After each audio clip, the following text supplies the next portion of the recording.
And the reform I sign will not stifle the power of the free market. It will simply bring predictable, responsible, sensible rules into the marketplace. Unless your business model is based on bilking your customers and skirting the law, you should have nothing to fear from this legislation. Another Rose Garden victory lap from President Obama, who chalks up another big legislative victory with getting Wall Street reform through the Senate. Who's afraid of a little reg reform? This is all good. Top Line starts right now.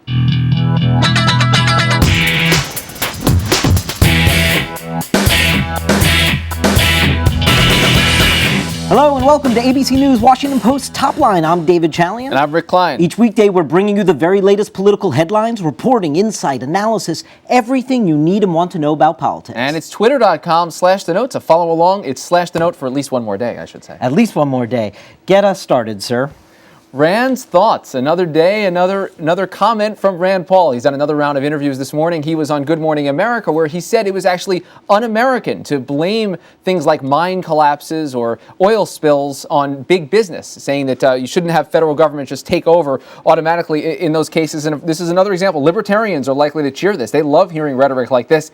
Republicans, maybe a little bit less so. Right. Unclear, though. He still is running in such a Republican state. I'm curious to see if he has done enough damage here or if he's just going to have to continue answering this question for the next 5 months. The big mo, in this case, it's money, not momentum. Yes, Republicans at the House and Senate campaign committees have outraised their Democratic counterparts for the month of April. On the other side, Democrats are cheering that at the DNC, they made some hay out of a terrible month for the RNC. They just got a drubbing in the news, Michael Steele. And so the DNC far surpassed the RNC's money. But the money on the Hill in April is really interesting because I think they're getting some of that RNC money. That's right. And it's the first time we're starting to see that pull ahead. The Republicans very worried about being able to fund all the campaigns they want. They need some big, this is where you get fat. This is where you have to start raising some serious money. Intel shakeup. Our Jake Tapper reported last night that the Director of National Intelligence, Dennis Blair, is out. He has been asked to step aside from the White House. In this case, the White House letting us know that they're none too pleased with his performance and that he asked to keep his job and that the president himself said no. There have been a couple of high-profile failures of the DNI to connect some dots in some big cases recently. The president clearly wants a change here. He's gotten some pushback, a lot of Republicans saying getting lucky is not a strategy. This is the most high-profile step you can take to react to that. Of course, when the next failure happens under the new regime, there are going to be questions as well. Breaking the streak. The NRCC is about to break its 2-year streak of losing special elections. They are poised to win this special election, House election in Hawaii, in the district Barack Obama was born in, and he won it with like 72% of the vote in 2008. Listen, every Republican knows they're just borrowing this seat for 5 months. They're going to give it back in November, but at least they're going to have something to point to that they actually won a special election. This is the spin they need. You're precisely right. Barring something really unexpected, they pick up this seat and they can say, look, we're on a winning streak. We all know that there's an asterisk attached to this one. And they may end up flipping these 2 seats. This Pennsylvania district that goes to Democrats this week could end up going Republicans, and this one goes back to the Democrats.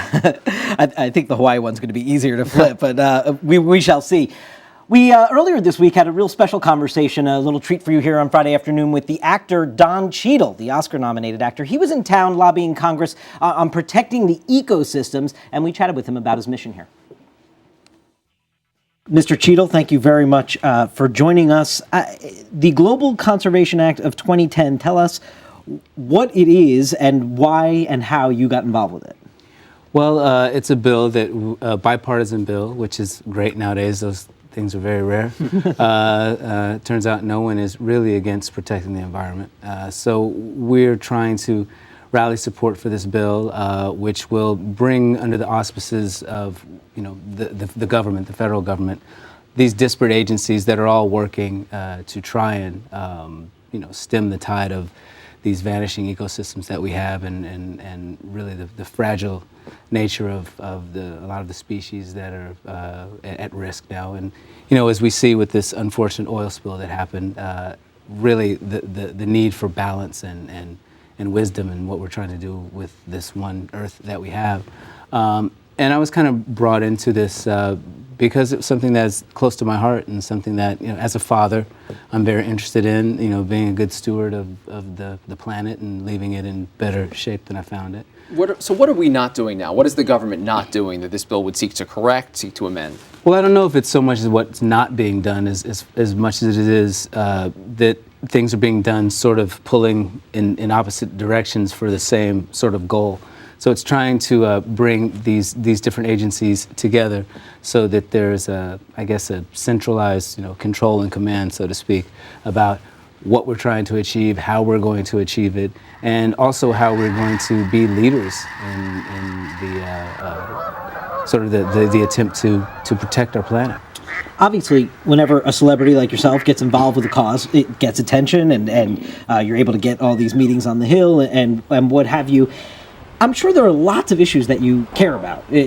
How do you choose? Yeah, this is what I want to put my name to on this one. Well, this one is unique because I think that many of the other issues that I've been concerned with, they unfortunately sort of all dovetail into this one very serious thing that we have to look after. I mean, the work that I've done in Africa with regards to Darfur and Uganda and of course the movie that I did, Hotel Rwanda, and that sort of brought me into that.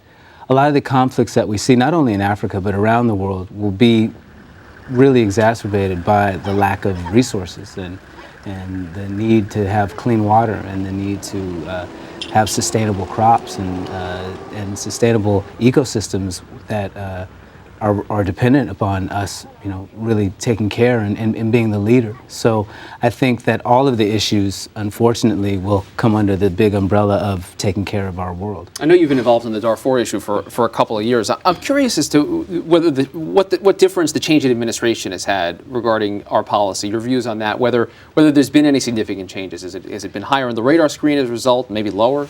Well, I think it's one of these situations where things move forward and move back, and sort of a relative comparison to the perfect storm of every issue that seemed to hit us all at once a couple of years ago with the financial crisis. Right.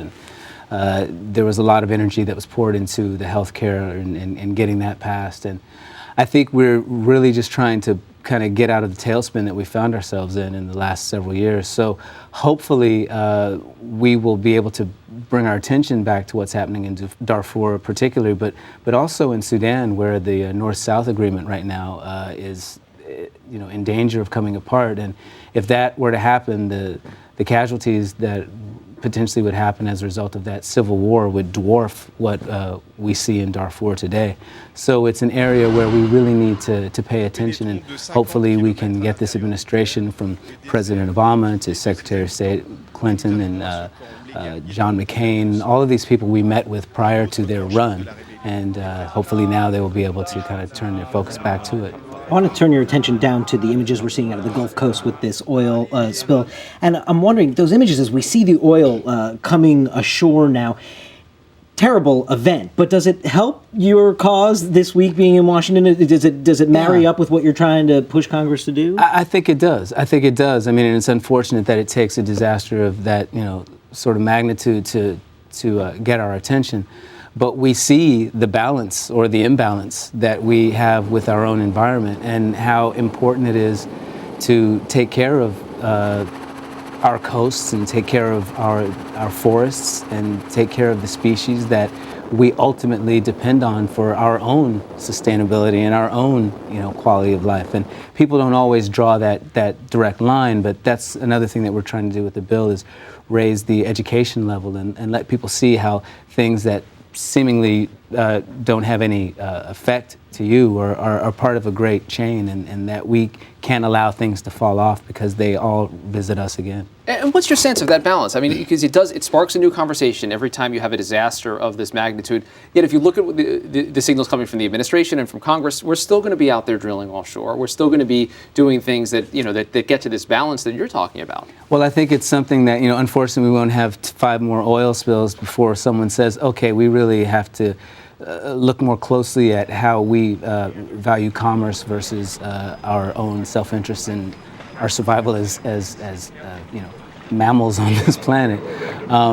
But I think that's something that's constantly being relooked at, and we constantly have to pull our heads out of the sort of bureaucracy and the red tape that tends to bog down everything and say, this is something that is important to deal with right now. And how do you cut through that? How do you deal with that? You just keep making noise. And we come on your show and talk to many others and try to raise the noise level. And quickly, when you come to Washington, what are the top couple of things you try to do? Are there any hotspots you want to hit? People you visit? Anything that's always on your radar screen? You know, it always seems like I'm here for 15 minutes, and the whole time I'm here, I'm always, you know, on the Hill and talking about specific issues. I don't even know what restaurants there are here. The Four Seasons restaurant is very nice. There you go. Don Cheadle, thank you very much for being here. We appreciate it, and good luck with your efforts. Thank you Spending very much. a few of your 15 minutes with us. Appreciate it. Thanks. Thank you.